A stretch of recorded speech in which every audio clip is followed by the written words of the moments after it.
بسم اللہ الرحمن الرحیم۔ کافی وقت پہلے کی بات ہے کہ کچھ ہندوستانی کرتب باز ملک ایران میں اپنے ہاتھی کو کرتب دکھانے کے لیے لے کر گئے۔ چونکہ ملک ایران میں ہاتھی نہیں ہوا کرتے تھے، اس لیے وہاں بہت کم لوگوں نے ہاتھی دیکھا ہوا تھا۔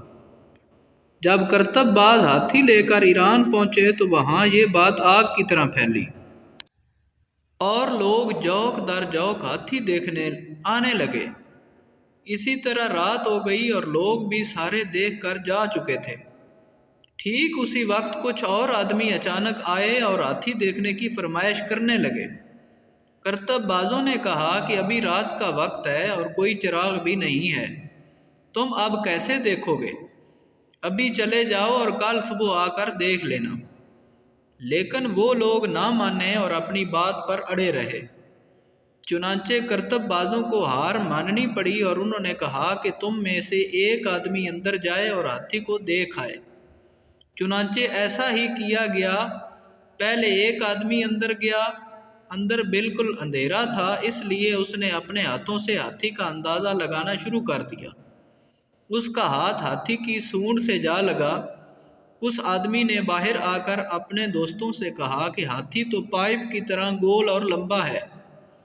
پھر اس کے بعد دوسرا آدمی اندر گیا اور اس کا ہاتھ ہاتھی کی ٹانگوں پر لگا۔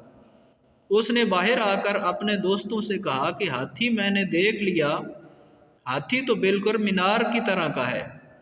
پھر اس کے بعد تیسرا آدمی اندر گیا اور اس کا ہاتھ ہاتھی کے کان پر لگا۔ اس نے باہر آ کر اپنے دوستوں سے کہا کہ ہاتھی تو بالکل پتلا اور چھان کی طرح ہے۔ اب وہ دوست آپس میں لڑنے لگے کہ ایک دوست کہنے لگا ہاتھی لمبا ہے، دوسرا کہنے لگا ہاتھی موٹا ہے، اور تیسرا کہنے لگا ہاتھی پتلا ہے۔ اگر وہ دوست روشنی کے لیے چراغ ساتھ لے کر جاتے تو ان کے درمیان کبھی بھی اس بات پر لڑائی نہ ہوتی کہ ہاتھی کس طرح کا ہے۔ اسی طرح جو آج کل ہمارے مسلمانوں کے درمیان جھگڑا اور فرقہ بازیت ہے، وہ بھی تاریکی کی وجہ سے ہی ہے۔ اگر ہم بھی چراغ سے روشنی ڈالتے تو ہمارے درمیان بھی جھگڑا نہ ہوتا۔ آخر میں اللہ تعالیٰ سے دعا ہے کہ اللہ تعالیٰ ہمیں سمجھنے اور عمل کرنے کی توفیق عطا فرمائے، آمین۔ تو امید ہے دوستو آپ کو یہ تحریر پسند آئی ہوگی۔ اگر یہ تحریر پسند آئی ہے تو ہمارے چینل جی کے وائس کو سبسکرائب کریں۔ شکریہ۔